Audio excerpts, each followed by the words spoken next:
সরকারের অতি বাচাল অতিরিক্ত কথা বলা প্রেস সচিব তিনি অন্যভাবে কথা বলছেন, অর্থাৎ পররাষ্ট্র উপদেষ্টার সাথে প্রেস সচিবের কথার কোনো মিল নাই।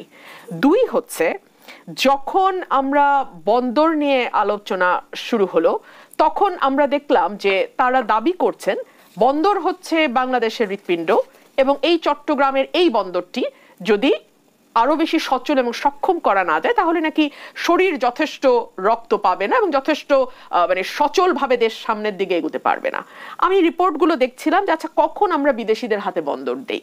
সাধারণত বন্দরে বিদেশিরা বিনিয়োগ করে, বন্দর তৈরি করে, মানে টার্মিনাল, দুঃখিত, বন্দর মানে টার্মিনাল তৈরি করে, টার্মিনাল প্রথম কয়েক বছর তারা সেটা ম্যানেজ করে। তাতে কি হয়, একটা দেশ বিনা ব্যয়ে একটা টার্মিনাল পায় এবং সেটা রক্ষণাবেক্ষণ যেহেতু বিদেশিরা বেশ কয়েক বছর ধরে করে, কারণ তাদের কষ্টটা তারা সেভাবে তুলে নিয়ে যায়, যাতে বন্দরের ওই দেশের মানুষ যারা আছে তারা একটা দক্ষ জনবল হিসেবে বন্দরে গড়ে ওঠে।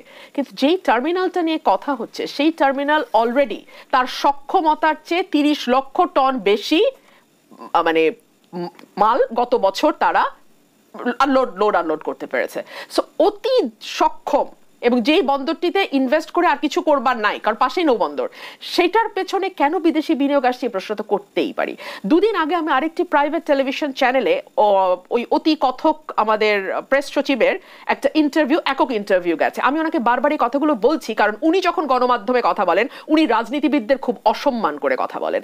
সো ওনাকে আমি, যেহেতু সম্মান বিষয়টা রেসিপ্রোকাল, আপনি আমাকে দেখালেই আপনি সম্মান পাবেন, উনি যেহেতু রাজনীতিবিদদের সম্মান করে কথা বলেন না, সো আমিও মনে করি এই বাচাল প্রেস সচিবকে নিয়ে খুব সম্মান নিয়ে কথা বলার কিছু নাই। ওনার একক ইন্টারভিউটা আমি দেখছিলাম, সেখানে তিনি অ্যাঙ্কর তাকে প্রশ্ন করার কারণে তিনি অ্যাঙ্করকে বামপন্থী বলেছেন, সেন্ট মার্টিন নিয়ে প্রশ্ন, তিনি বামপন্থী রাজনীতিবিদদের বনসাই বলেছেন যারা নিজেরা বামুন হয়ে থাকে এবং তারা রাজনীতির সবকিছুই বামুনের চোখে দেখে, এবং তিনি যখন আমার প্রসঙ্গে প্রশ্ন করেছেন অ্যাঙ্কর, তিনি আমাকে লেখাপড়া করতে বলেছেন।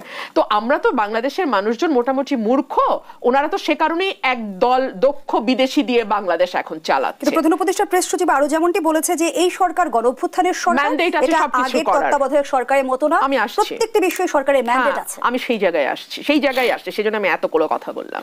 তো এই বাচাল প্রেস সচিবের কাছে আমি অশিক্ষিত, সেন্ট মার্টিন নিয়ে প্রশ্ন করার কারণে ওই অ্যাঙ্কর হচ্ছেন বামপন্থী আর বামপন্থীরা হচ্ছেন বনসাই।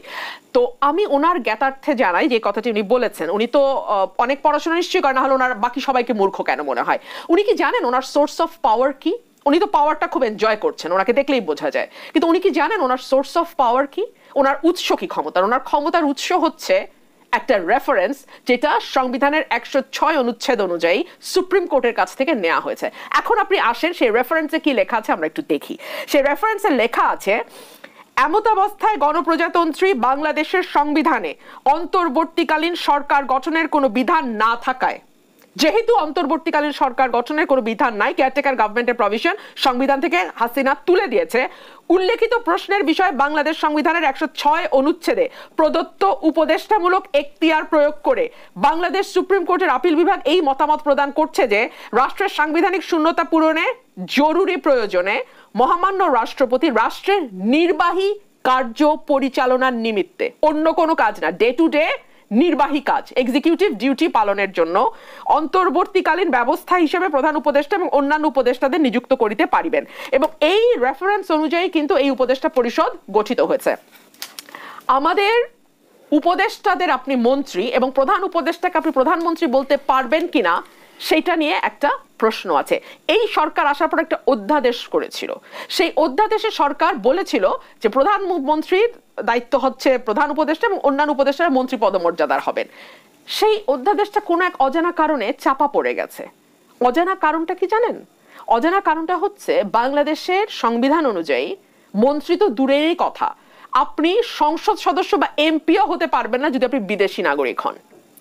এই সরকারের উপদেষ্টা পরিষদ, তার এক্সটেন্ডেড ভার্সন আমাদের নিরাপত্তা উপদেষ্টা, যেই পদটা বাংলাদেশে কোনোদিন ছিলই না, সেটাকে তৈরি করা হয়েছে, এরা প্রত্যেকে অন্তত 12 থেকে 14 জন বিদেশি নাগরিক আছে। নিরাপত্তা উপদেষ্টা ইতিমধ্যে সে অভিযোগ নাকচ করেছেন। উনি কি বলেছেন? উনি কথার মারপ্যাচ দিয়েছেন। উনি একবারও বলেন নাই, উনি বলেছেন বাংলাদেশের নাগরিক হিসেবে, কিন্তু অন্য কোন দেশের নাগরিকত্ব তার নাই, ডুয়েল সিটিজেনশিপ নাই, সেটা কিন্তু উনি বলেন নাই। এক। দুই হচ্ছে আমাদের সেই অতি বাচাল প্রেস সচিবকে এই প্রশ্ন করা হয়েছিল, বারবার করা হয়েছিল।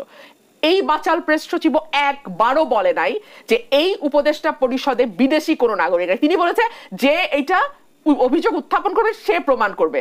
কেন তোমাদের ওই ট্রান্সপারেন্সির স্বচ্ছতা নাই কেন? সেই জবাবদিহিতা নাই কেন?